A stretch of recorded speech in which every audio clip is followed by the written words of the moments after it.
दोस्तों, क्या हुआ जब मैडम साहिबा कुंभ मेले में स्नान करने पहुंची और वहां उनका तलाकशुदा पति, जो अब नागा साधु बनकर भीख मांग रहा था, उसका सामना हुआ। इसके बाद डीएम साहिबा ने जो किया उसे सुनकर आपके भी होश उड़ जाएंगे। यह घटना है उत्तर प्रदेश के प्रयागराज शहर की, जहां एक निम्न मध्यम वर्गीय परिवार में एक छोटी बेटी का जन्म हुआ था। परिवार में पहले भी कई लड़कियां जन्मी थी और जब भी फिर से एक लड़की का जन्म हुआ तो परिवार के लोग मायूस हो गए। सभी ने बेटा चाहिए था, लेकिन बेटी के जन्म पर कोई खुश नहीं था। बच्ची का नाम कविता रखा गया। कविता के पिता का नाम दीनदयाल था और माँ का नाम सावित्री था। कविता बचपन से ही पढ़ाई में बहुत होशियार थी। वह प्रयागराज के एक सरकारी स्कूल में पढ़ाई करती थी और हमेशा अपनी कक्षा में सबसे ज़्यादा अंक लाकर पास होती थी। उसके स्कूल के शिक्षक अक्सर उसके माता पिता से कहा करते थे कि उसकी बेटी बहुत होशियार है और इसका भविष्य उज्जवल है।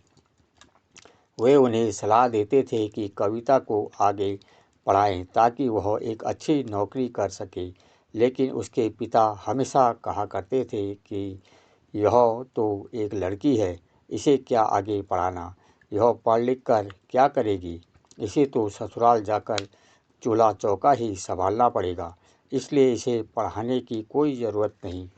पर उसकी माँ ने पति से लड़ाई झगड़े करके कविता को हमेशा पढ़ाती आई थी। धीरे धीरे समय बीत रहा था और अब कविता 10वीं कक्षा में पढ़ाई कर रही थी। उसकी उम्र लगभग 16 साल थी। तभी समाज के कुछ लोग कविता के लिए रिश्ता लेकर उसके माता पिता और दादा दादी के पास आए। यह सुनकर कविता बहुत दुखी हो गई, क्योंकि उसकी उम्र अभी सिर्फ 16 साल थी। लेकिन उसके पिता दीनदयाल बहुत खुश थे, क्योंकि लड़के वाले एक अमीर खानदान से थे। वे चाहते थे कि जल्दी से कविता की शादी करके इस जिम्मेदारी से मुक्त हो जाए। कविता के दादा दादी भी इस रिश्ते के लिए तैयार हो गए, लेकिन उसकी माँ सावित्री अब भी उदास थी। सब ने बिना कविता की रजामंदी पूछे और उसकी मदद पसंद नापसंद जाने बिना ही इस रिश्ते के लिए हाँ कर दी। लड़के की उम्र करीब 19 साल थी, जबकि कविता की उम्र 16 साल। जब कविता को पता चला कि उसकी शादी के लिए रिश्ता तय कर दिया गया है और कुछ दिन में उसकी शादी होने वाली है, तो वह बहुत दुखी हो गई। उसने अपनी माँ से कहा, माँ, मुझे आगे पढ़ाई करनी है, मुझे अभी 11वीं और 12वीं की परीक्षा देनी है, मैं आगे पढ़ना चाहती हूँ, मुझे शादी नहीं करनी है। लेकिन उसकी माँ सावित्री भी क्या कर सकती थी, वह भी अपने सास ससुर और पति के आगे मजबूर थी। एक दिन उन्होंने अपने पति दीनदयाल से कहा, अभी कविता शादी नहीं करना चाहती है, उसे पढ़ाई करने दीजिए, इसकी शादी हम बाद में करवा देंगे। यह सुनकर दीनदयाल बहुत गुस्से में आ गए। उन्होंने सविता को खूब मारा और प्रताड़ित किया, कहते हुए, तू ही इस लड़की को बिगाड़ रही है, बड़ी होकर यह किसी लड़के के साथ भागकर शादी कर लेगी और मेरा नाम समाज में डुबा देगी। इससे अच्छा है कि मैं अभी इसकी शादी करके यह समस्या से छुटकारा पा लूँ। यह सब सुनकर कविता बहुत दुखी हो गई। अपनी माँ को मार खाते हुए देखकर वह भी पिघल गई और शादी के लिए हाँ कर दी। इसके बाद उसकी 10वीं की परीक्षा हुई, जिसमें वह अच्छे नंबरों से पास हुई। लेकिन अब उसकी शादी की तारीख पास आ गई और उसे एक बाल विवाह करना पड़ा, जो वह नहीं करना चाहती थी। शादी के अगले दिन कविता ने अपने पति से बात करने की कोशिश की, लेकिन उसका पति ना तो उसकी ओर देखता था और ना ही उसके करीब आता था। शादी के बाद भी दोनों के बीच दूरियां बनी रही। कविता अपने सास ससुर और घर के अन्य लोगों की सेवा करती थी। वह बहुत जल्दी उठकर खाना बनाती, घर की साफ सफाई करती और धीरे धीरे उसके सास ससुर भी उसे प्रताड़ित करने लगे। आए दिन वे उसे ताने मारते और ढेर सारा काम करवाते। अब उसका पति भी धीरे धीरे प्रताड़ना में शामिल हो गया। वह रोज रात को शराब पीकर आता और कविता को परेशान करता और बिना किसी बात की शोषित करता और परेशान करता रहता था। कविता धीरे धीरे बहुत ज़्यादा परेशान हो रही थी। एक दिन वह अपने माता पिता के घर जाती है, जहाँ वह अपनी माँ और अपने पिता के साथ हो रहे अत्याचार के बारे में बताती है। लेकिन उसके पिता उसका साथ नहीं देते और कहते हैं, जैसे तेरे सास ससुर कहीं तू वैसा ही कर, अपने पति से ज़्यादा झगड़ा मत किया कर। ऐसा कहकर वे कविता के ससुराल वापस भेज देते हैं। अब ना तो उसके पिता उसकी सहायता करते हैं और ना ही कोई उसकी पक्ष लेता है। ससुराल उसका पूरी तरह से नरक बन चुका था। एक दिन कविता की मुलाकात उसकी सहेली सरोज से होती है। सरोज कहती है, तेरी 10वीं का रिजल्ट आ गया है और तूने पूरे बोर्ड में सबसे ज़्यादा नंबर लाकर टॉप किया है। यह सुनकर कविता खुश हो जाती है, लेकिन मायूस भी हो जाती है और अपनी सहेली के सामने फूट फूट कर रोने लगती है। सरोज पूछती है, क्या हुआ? तूने पूरे जिले और प्रदेश में टॉप किया है, फिर तू रो क्यों रही है? तू कविता अपनी आप बीती बताती है और कहती है, मुझे तो आगे पढ़ाई करनी है और एक बड़ा अधिकारी बनना है, लेकिन मेरे ससुराल वाले मुझे बहुत प्रताड़ना देते हैं, मुझसे खूब काम करवाते हैं और मेरे पति मुझे रोज़ रात को मारते हैं, खूब मेरी पिटाई करते हैं। यह सुनकर सरोज भी रोने लग जाती है और कहते हैं कि तू कब तक इस नरक में रहेगी? एक ना एक दिन तुझे इससे बाहर आना ही पड़ेगा, वरना तू इसी तरह जीते जी मर जाएगी। एक दिन तुझे हार्ट अटैक आ जाएगा।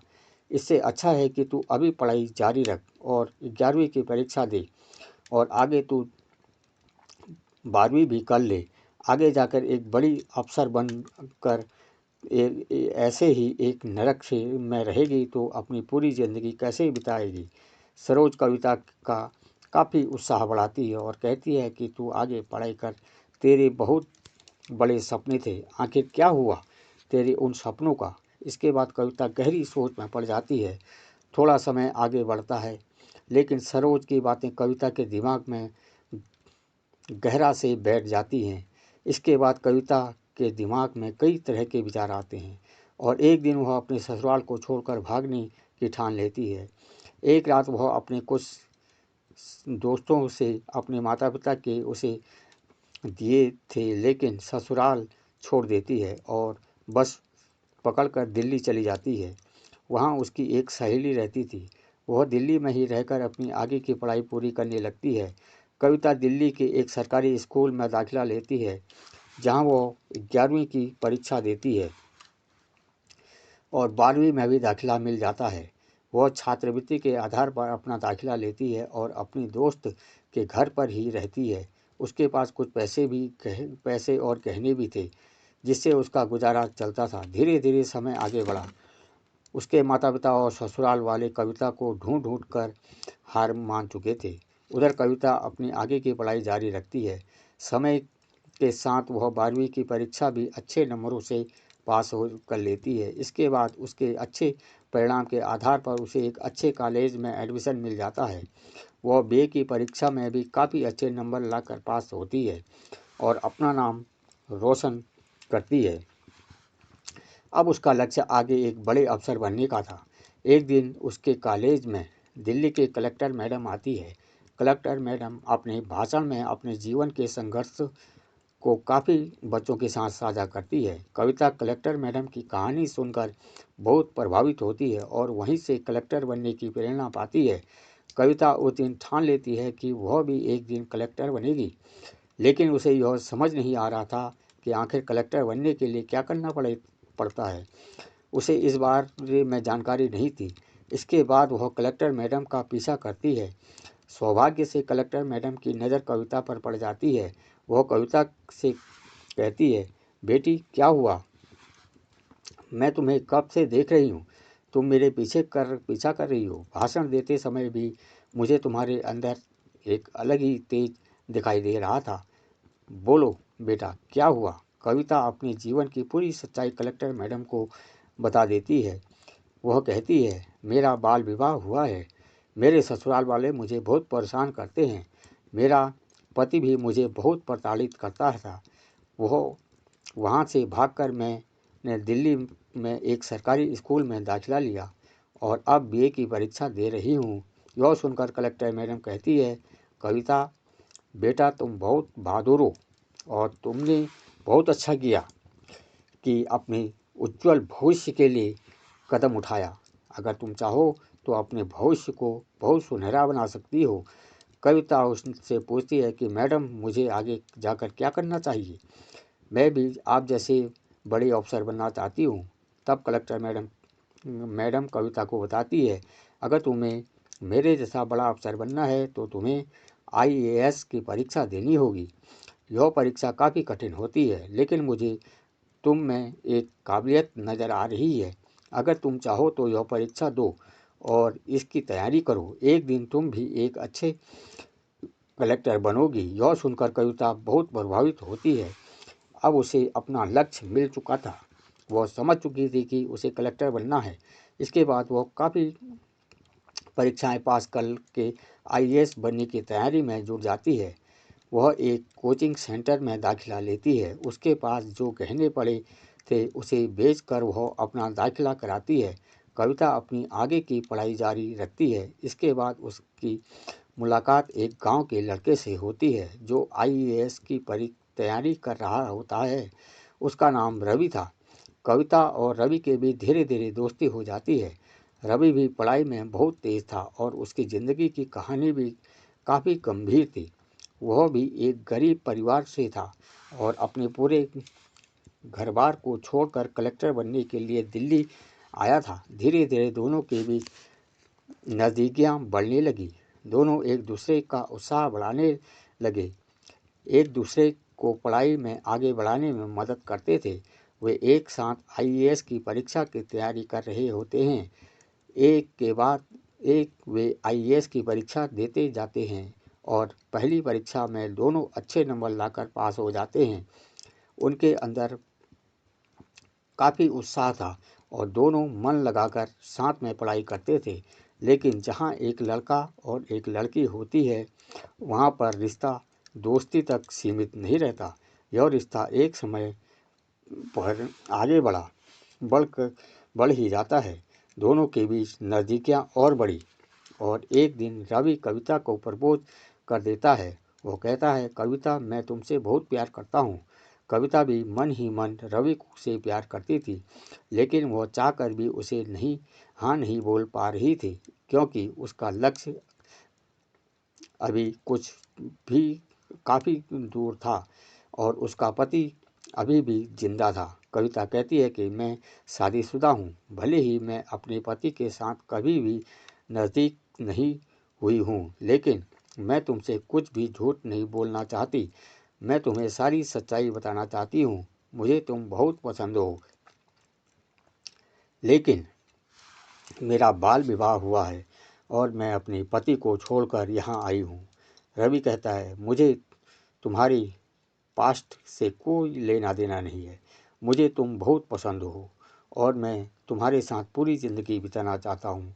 हम दोनों साथ मिलकर कलेक्टर की परीक्षा की देंगे और साथ में कलेक्टर बनेंगे। इसके बाद कविता भी रवि को हाँ कर देती है और दोनों एक दूसरे के और ज़्यादा नज़दीक आ जाते हैं। लेकिन कहते हैं ना कि जहाँ नज़दीकियाँ बढ़ जाती हैं वहाँ लक्ष्य टूट जाते हैं, और हुआ भी यही। धीरे धीरे रवि का पढ़ाई से मन हट रहा था, जबकि कविता का ध्यान अपने लक्ष्य पर केंद्रित था। वह अपनी परीक्षा की तैयारी पूरी जोर शोर से कर रही थी, लेकिन रवि के मन में सिर्फ कविता के ही ख्याल थे। अब अगली परीक्षा आ चुकी थी। कविता ने अपना पेपर खूब अच्छे से दिया और रवि ने भी अपना पेपर दिया, लेकिन परिणाम उम्मीद के बिल्कुल उलट निकला। कविता अपनी परीक्षा में अच्छे नंबरों कविता ने भी रवि से कहा, हम कुछ समय के लिए अब दूर रहेंगे, क्योंकि अगर हम दोनों एक ही साथ रहेंगे तो इसका असर हमारी पढ़ाई पर पड़ेगा और अब आखिरी पड़ाव आ चुका है। कविता ने रवि की बात सुनी और खुशी के मारे उसकी आँख, हाँ, तुमने पूरे जिले में टॉप किया है और अब तुम्हारे कलेक्टर बनने का अवसर मिलेगा। मुझे खुशी है कि तुमने यह साबित कर दिया कि किसी भी मुश्किल को पार कर बड़े से बड़ा लक्ष्य हासिल किया जा सकता है। कविता की आंखों में आंसू थे, लेकिन वह अपने आंसुओं में छिप नहीं पाई। उसने कहा, यह सब तुमने तुमसे मिले समर्थन, प्रेरणा और मेहनत के कारण हो सका। तुम्हारी मदद के मैं यह रास्ता नहीं पार तय कर सकती थी। रवि और कविता दोनों एक दूसरे को देखकर मुस्कुराए। कविता के लिए यह सफलता सिर्फ एक व्यक्तिगत उपलब्धि नहीं थी, बल्कि यह हर उस कठिनाई, संघर्ष और दर्द का प्रतीक थी जिसे उसने अपने जीवन में सहा था। कविता के जीवन अब एक नई शुरुआत की ओर बढ़ रहा था और रवि भी उसकी सफलता को देखकर गर्व महसूस कर रहा था। अब दोनों जानते थे कि सफलता सिर्फ शिक्षा और कठिन मेहनत से नहीं, बल्कि अपने सपनों के लिए लगातार लड़ने और हार न मानने से मिलती है। अगले कुछ दिन में ही कविता का इंटरव्यू हुआ, जिसमें उसे शानदार प्रदर्शन किया और अपनी पूरी तैयारी को साबित किया। परिणाम आया और कविता ने कलेक्टर बनने का सपना पूरा किया। रवि ने उसकी कड़ी मेहनत को देखा और कहा, तुमने सिर्फ अपने लिए नहीं बल्कि उन सभी महिलाओं के लिए भी एक मिसाल पेश की है जो समाज में दबावों और चुनौतियों का सामना करती हैं। तुमने हमें सिखाया कि किसी भी स्थिति में अपने सपनों से समझौता नहीं करना चाहिए। कविता ने कहा कि मेरी केवल व्यक्तिगत सफलता नहीं, यह उन सभी लोगों की सफलता है जिन्होंने मेरे सपनों में विश्वास किया और मुझे हर कदम पर समर्थन दिया। अब कविता कलेक्टर बन चुकी थी, लेकिन उसका सफ़र यहीं ख़त्म नहीं हुआ। वह उससे और रवि ने कसम खाई थी कि वे दोनों एक दूसरे के साथ नहीं छोड़ेंगे और अपनी मंजिल तक एक साथ आगे बढ़ के कविता ने रवि को गले लगाकर बहुत रोते हुए पूछा, तुम्हारे रिजल्ट का क्या हुआ? रवि ने मुस्कुराते हुए कहा, मैं तो तीसरे अटेम्प्ट में भी फेल हो गया था और चौथे अटेम्प्ट में भी फेल हो चुका हूँ। यह सुनकर कविता का दिल भर आया। उसने मायूस होकर कहा, मुझे माफ़ कर दो। लेकिन रवि ने हौसला देते हुए कहा, कोई बात नहीं, तुम तो कलेक्टर बन गई हो, मैं उसमें भी खुश हूँ। दोनों ने एक दूसरे को फिर से गले लगाया। इसके बाद कविता ने रवि से कहा, मैं डीएम के पद पर नियुक्त होने से पहले तुमसे शादी करना चाहती हूँ, लेकिन उसमें पहले मुझे कानूनी तौर पर अपने पति से तलाक लेना पड़ेगा। कविता ने अपने पति को तलाक का नोटिस भी जारी किया, लेकिन उधर से कोई जवाब नहीं आया। धीरे धीरे समय बीतता गया और रवि और कविता दोनों साथ रहने लगे। वे अब भी शादी नहीं कर पा रहे थे, क्योंकि कविता का अपने पहले पति से तलाक नहीं हो रहा था। इतने में कविता की पहली पोस्टिंग उत्तर प्रदेश के लखनऊ शहर में हो गई, जहां उसे अपना कार्यभार संभालना था। सबसे पहले कविता अपनी माँ से मिलने घर गई। उसने घर जाकर अपनी माँ को ढूंढा, जो किचन के बाहर आई और अपनी बेटी को सामने देखकर माँ खुशी से झूम उठी। उन्होंने कविता को गले लगाया और कहा, बेटी, तू कहाँ गई थी? इतने साल हम सब बहुत परेशान थे। कविता ने अपनी माँ को बताया कि माँ, मैं दिल्ली में थी, वहाँ मैंने खूब मेहनत की और मैं आज कलेक्टर बन गई हूँ। यह सुनकर उसकी माँ की आंखों में आंसू आ गए और उन्होंने अपने पति को बुलाया। कविता के पति अपनी बेटी को देखकर खूब रोने लगे और कहते हैं, बेटा, मुझे माफ़ कर दो। इस समाज में बेटियों के साथ इतना गलत होता है, इसके चलते मैंने तेरी नाबालिग अवस्था में ही शादी करवा दी थी। तेरे ससुराल वाले ने तुझे बहुत प्रताड़ित किया था, फिर भी मैंने तेरी एक नहीं सुनी। आज मुझे इसका खूब एहसास हो रहा है। कविता के पिता रो रो कर उसे माफ़ी मांगने लगे। कविता ने अपने दोनों माता पिता को गले लगाया और कहा कि अब सब ठीक है, आप मेरे साथ चलिए, हम एक अच्छे घर में रहेंगे। इसके साथ ही कविता के माता पिता भी उनके साथ रहने लगे। धीरे धीरे समय बीतता गया। एक दिन प्रयागराज में महाकुंभ मेले में आयोजन हो रहा था। माँ ने उससे कहा, बेटा, अगर तुम्हें अपने काम से थोड़ी भी फुर्सत मिल जाए तो हम प्रयागराज कुंभ मेले में चलें। कविता ने अपनी नौकरी से 2 दिन की छुट्टी लेकर अपने माता पिता के साथ प्रयागराज जाने का फैसला किया। यह महाकुंभ सदी का सबसे बड़ा आयोजन था। वहाँ कुंभ मेले में रौनक अपने चरम पर थी। साधुओं और चमत्कारिक संतों की भीड़ से मेले का माहौल अद्भुत हो गया था। डीएम मैडम कविता अपनी माँ और पिता के साथ एक पवित्र महाकुंभ मेले घूम रही थी। वह गंगा नदी के घाट पर पहुंची जहां स्नान हो रहा था। तभी अचानक एक नागा साधु वहां आ जाता है और कविता के पैर पकड़ने लगता है। कविता ने चौंकते हुए साधु से पूछा, आप मेरे पैर क्यों पकड़ रहे हो? साधु महात्मा ने अपने मुंह में रखा राख हटाई और यह देखकर कविता स्तब्ध रह गई। वह साधु कोई और नहीं बल्कि उसका पहला पति था। कविता ने कहा, आप साधु के रूप में कैसे?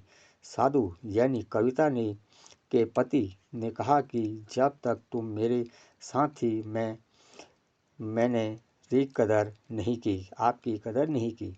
मैं तुम्हें रोज पीटता था, लेकिन जब तुम मुझे छोड़कर चली गई तो मुझे तुम्हारी बहुत कमी महसूस हुई। माता पिता भी मुझे बहुत बुरा भला कहते थे। धीरे धीरे मैं बहुत दुखी हो गया। मैंने तुम्हें खूब ढूंढने की कोशिश की, लेकिन तुम नहीं मिली। मैंने एक अच्छी औरत को खो दिया था और बहुत ज़्यादा दुखी हो गया था। कुछ सालों तक मैं धीरे धीरे पागलों की तरह घूमता रहा। इसके बाद मैंने निश्चय किया कि मैं अब संन्यास ले लूँगा और तब मैंने साधु बनने का फैसला किया। यह सुनकर कविता और उसके माता पिता के होश उड़ गए। वह साधु रोते हुए बोला, मैंने तुम्हें खूब मारा था, खूब प्रताड़ित भी किया था। मुझे माफ़ कर दो, मुझे माफ़ कर दो। कविता ने अपने पहले पति से कहा, अगर आप मुझे नहीं मारते, नहीं प्रताड़ित करते तो आज मैं कलेक्टर नहीं बन पाती। नियम में ऐसा ही लिखा था। भगवान चाहते हैं वही होता है। अगर आप और आपके माता पिता मुझे प्रताड़ित नहीं करते तो आज मैं डीएम नहीं बन पाती। इसके बाद डीएम मैडम यानी कविता उसे अघोरी साधु जो उसके पहले पति थे से कानूनी तौर पर तलाक ले लेती है। तलाक के बाद कविता और रवि की शादी होती है। उनकी शादी बेहद धूमधाम से होती है और दोनों एक दूसरे के साथ प्रेम पूर्वक रहते हैं। शादी के बाद कविता और रवि ने एक दूसरे के साथ मिलकर अपनी अपनी जिम्मेदारियों को बखूबी निभाया। कविता ने अपने डीएम के पद पर रहते हुए समाज के कई सकारात्मक बदलाव लाए। उन्होंने महिलाओं के अधिकारों और शिक्षा के लिए कई योजनाएं शुरू की, जिससे कई लड़कियों को अपने सपने पूरे करने का मौका मिला। रवि ने भी अपने कलेक्टर बनने के सपने को फिर से जीने का फैसला किया और कविता के समर्थन में एक बार फिर से परीक्षा की तैयारी शुरू की। इस बार रवि ने पूरी लगन और मेहनत से पढ़ाई की और आखिरकार वह कलेक्टर बनने में सफल हो गया। दोनों ने अपने अपने क्षेत्र में आदर्श बनकर समाज के सामने एक उदाहरण प्रस्तुत किया। उसकी कहानी न केवल लोगों को प्रेरित किया बल्कि यह भी दिखाया कि अगर सही समय पर सही फैसले लिए जाएं तो सच्चे साथी के साथ हो तो किसी भी मुश्किल को पार किया जा सकता है। उसकी सफलता की कहानी पूरे देश में चर्चा का विषय बन गई और कई युवा उनके जीवन की प्रेरणा लेकर अपने सपनों को साकार करने के लिए आगे बढ़े। कविता और रवि का जीवन एक प्रेरणादायक कहानी बन गया।